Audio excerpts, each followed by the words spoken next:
প্রিয় শিক্ষার্থীবৃন্দ, welcome to maths and science universe. ভালো আছো নিশ্চয়ই বন্ধুরা। আজকে আমি তোমাদেরকে আমন্ত্রণ জানাচ্ছি তোমাদের গণিত বইয়ের মৌলিক উৎপাদকের গাছ এই শিক্ষণ অভিজ্ঞতাটিতে। আজকে আমরা দেখব যে বাস্তব সমস্যার সমাধান আমরা কীভাবে করতে পারি, গসাগু নির্ণয় করতে পারি এবং ছবি থেকে কীভাবে গসাগু নির্ণয় করতে পারি। তোমাদের বইয়ের 58 পৃষ্ঠায় 2 নম্বর অঙ্কটা একটু বুঝে দেওয়ার চেষ্টা করব, ঠিক আছে?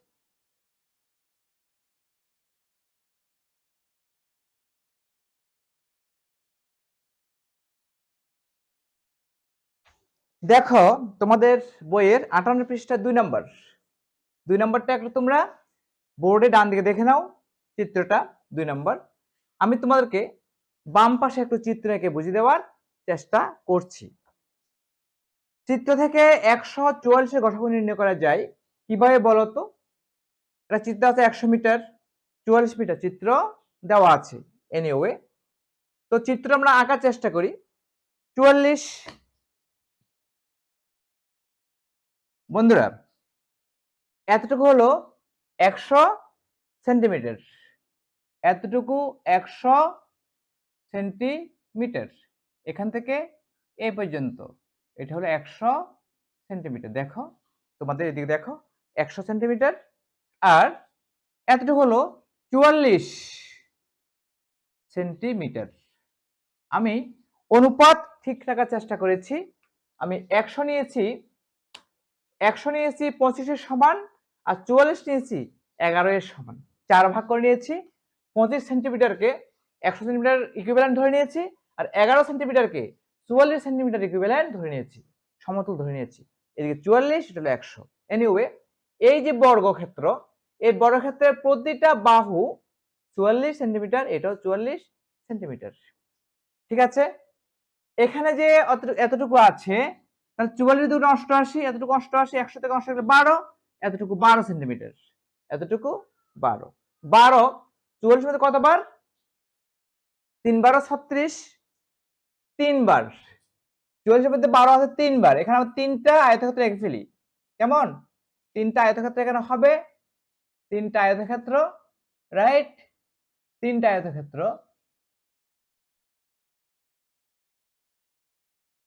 ওকে, একটা আয়তক্ষেত্র, একটা আয়তক্ষেত্র এবং একটা আয়তক্ষেত্র, 3টা আয়তক্ষেত্র বন্ধুরা।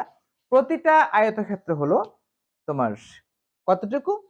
প্রতিটা আয়তক্ষেত্র হলো তোমার 36, 12 12 144, 12, প্রতিটি ধার হবে 12 এর সমান, প্রতিটি ধার 12 এর সমান, রাইট? এটাও 12, এটাও 12, প্রতিটি ধার 12 এর সমান। ওকে,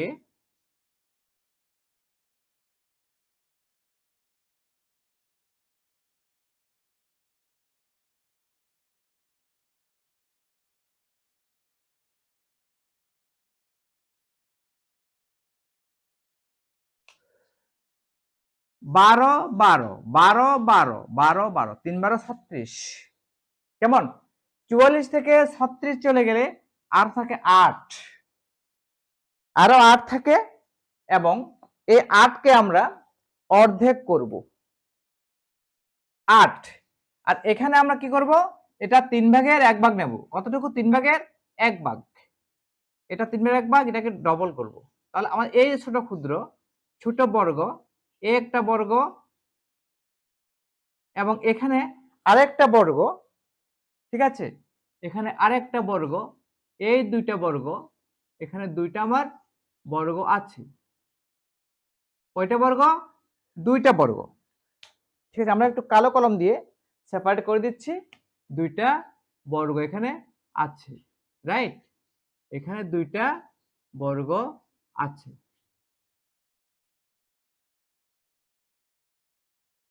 এখানে তাহলে প্রতিটি, এখানে এই যে একটা আয়তক্ষেত্র, এই আয়তক্ষেত্র একাধিক বর্গক্ষেত্রে বিভক্ত।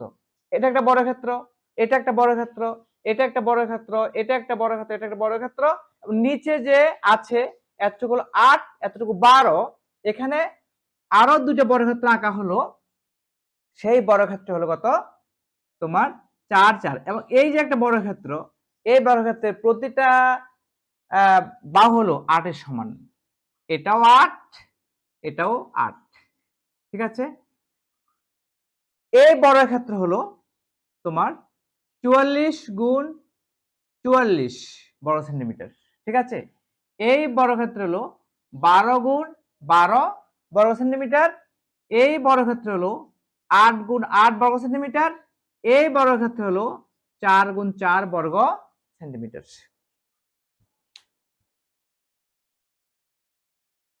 বুঝতে পেরেছ? ডান পাশের চিত্রে দেখে নাও। ডান পাশের চিত্রে দেখো যে লাল বর্গক্ষেত্র দেওয়া আছে, সেগুলো প্রত্যেকটির ক্ষেত্রফল হবে 12 গুণ 12 বর্গ সেন্টিমিটার। এই সাদা বর্গক্ষেত্রটি যেটা দেওয়া আছে এখানে, এটা ক্ষেত্রফল হবে 8 গুণ 8 বর্গ সেন্টিমিটার। এই যে ছোট এখানে একটা দুইটা, এই দুইটা বর্গক্ষেত্রের প্রতিটির ক্ষেত্রফল হবে 4 গুণ 4 বর্গ সেন্টিমিটার, এবং এগুলোর ক্ষেত্রফল হবে প্রত্যেকটি 44 গুণ 44 বর্গ সেন্টিমিটার। বন্ধুরা, একটা জিনিস খেয়াল করো, আমরা যদি 44 গুণ 44 কে 4 গুণ 4 দ্বারা ডিভাইড করি, 4 11 44, 4 11 44 সমান 11 গুণ 11। তাহলে 4 গুণ 4 এই বর্গক্ষেত্র দ্বারা এই বর্গক্ষেত্রকে ভাগ করা যাচ্ছে, মিলে যাচ্ছে। এবং এই আমরা যদি 12 গুণ 12 কে 4 গুণ 4 দ্বারা ভাগ করি, 3 4 12, 3 4 12 সমান 3 3 3 গুণ 3 9, তাও মিলে যাচ্ছে। আমরা যদি 8 গুণ 8 কে 4 গুণ 4 দ্বারা ভাগ করি, 2 2 সমান 2 গুণ 2, ঠিক আছে। দেখা যাচ্ছে প্রত্যেক ক্ষেত্রে আমাদের কিন্তু নিঃশেষে বিভাজ্য, প্রতিটা বর্গক্ষেত্র ছোট বর্গক্ষেত্র দ্বারা নিঃশেষে বিভাজ্য হচ্ছে।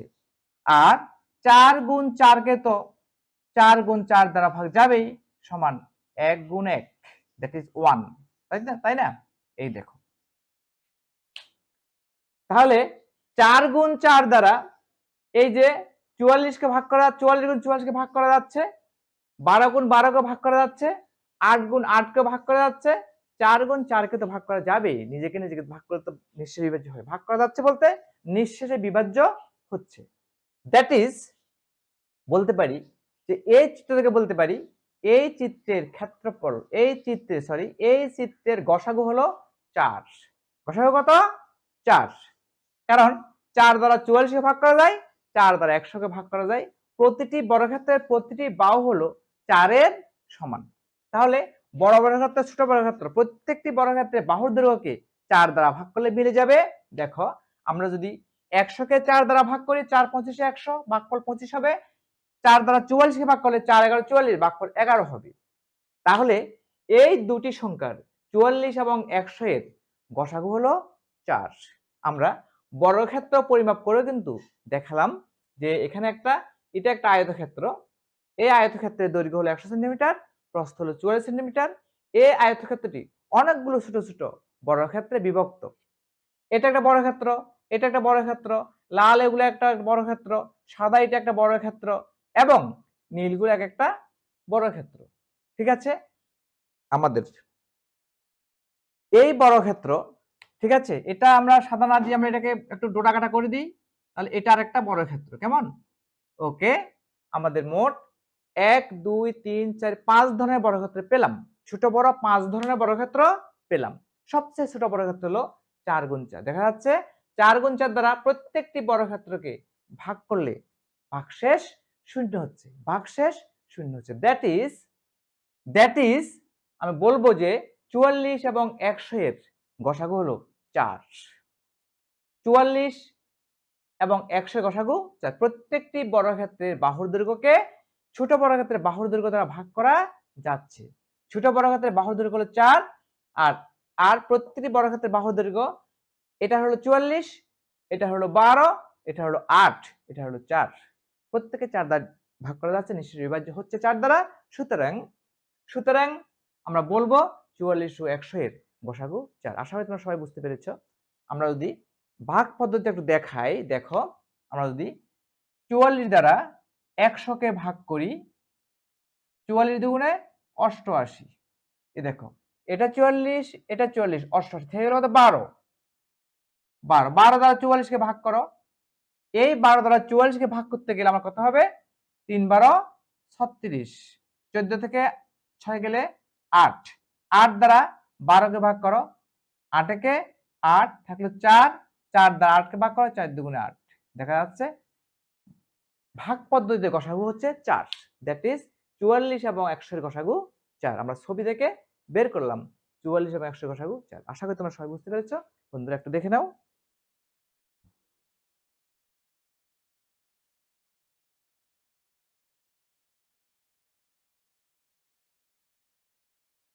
ওকে, মুছে দিলাম। বন্ধুরা তোমাদের বইয়ের 58 পৃষ্ঠায় 3 নম্বর অঙ্ক আমরা করার চেষ্টা করি। 3 নম্বর বলেছে যে 15 মিটার ও 40 মিটার দৈর্ঘ্যের দুটি দড়ি আছে। এই দুটি দড়িকে কেটে ছোট ছোট একই দৈর্ঘ্যের টুকরো করতে হবে যেন দড়ির কোনো অংশ নষ্ট না হয়। ছোট ছোট টুকরো দৈর্ঘ্য সর্বোচ্চ কত হতে পারে? ডেফিনেটলি গসাগু, কারণ আমার গসাগু দ্বারা। বন্ধুরা চলো আমরা তোমাদের বইয়ের 58 পৃষ্ঠার 3 নম্বর অঙ্কটা করার চেষ্টা করি। 3 নম্বর অঙ্কে বলেছে যে তোমরা স্ক্রিনে দেখতে পাচ্ছ যে 15 মিটার ও 40 মিটার দৈর্ঘ্যের দুটি দড়ি আছে। এই দুটি দড়িকে কেটে ছোট ছোট একই দৈর্ঘ্যের টুকরো করতে হবে যেন দড়ির কোনো অংশ নষ্ট না হয়। ছোট ছোট টুকরো দৈর্ঘ্য সর্বোচ্চ কত হতে পারে? ঠিক আছে, এখানে দড়ির দৈর্ঘ্য, এখানে দড়ির দৈর্ঘ্য 15 সেন্টিমিটার ও 40 সেন্টিমিটার। ঠিক আছে, ছোট ছোট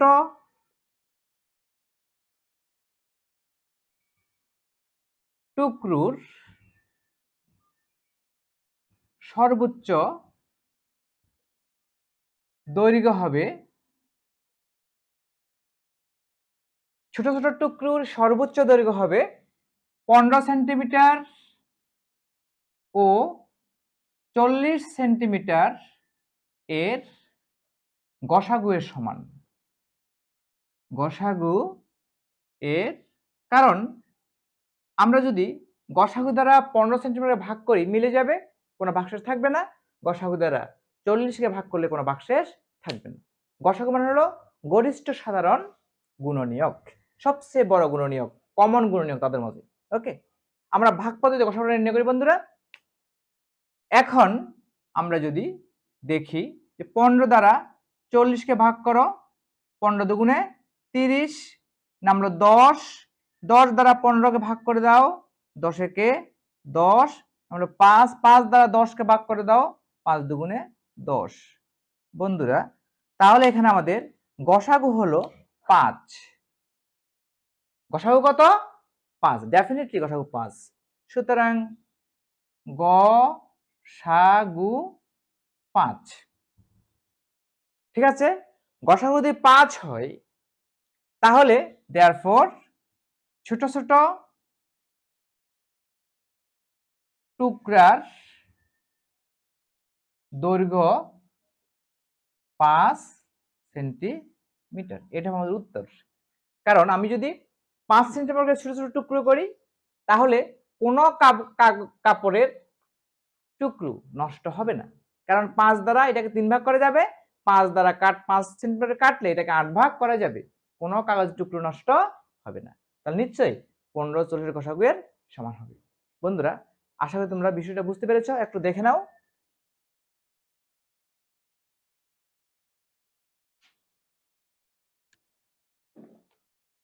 বন্ধুরা আজকে পর্যন্তই। আমি চেষ্টা করি তোমাদেরকে গসাগু ছবির সাহায্যে বুঝিয়ে দেওয়ার জন্য। যদি ভালো লেগে থাকে তোমাদের, যদি তোমরা বুঝে থাকো, তাহলে অবশ্যই আমার ভিডিওটিকে লাইক করবে, তোমাদের প্রিয়জনদের কাছে, সহপাঠীদের কাছে আমার ভিডিওটিকে শেয়ার করবে এবং আমার চ্যানেলটিকে কোনো ক্রমে সাবস্ক্রাইব করতে ভুলো না।